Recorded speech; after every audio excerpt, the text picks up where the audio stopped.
Hello po sa ating mga SSS pensioners. Hindi pala one-time lang ang 10% pension increase ng SSS.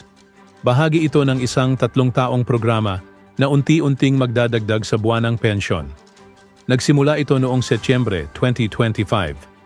Ang unang 10% ay para sa period na Setyembre 2025 hanggang Agosto 2026, pero hindi pa doon nagtatapos. Sa Setyembre 2026 hanggang Agosto 2027, may panibagong 10% na naman. At sa Setyembre 2027 hanggang Agosto 2028, may huling 10% na dagdag pa. Ibig sabihin, patong-patong ang increase at mas lalaki ang pensyon mo bawat taon. Para sa retiree at total disability pensioners, 10% ang dagdag kada yugto. Para naman sa survivor pensioners, 5% kada taon. At ang maganda, automatic ito. Walang apply, walang dagdag hulog.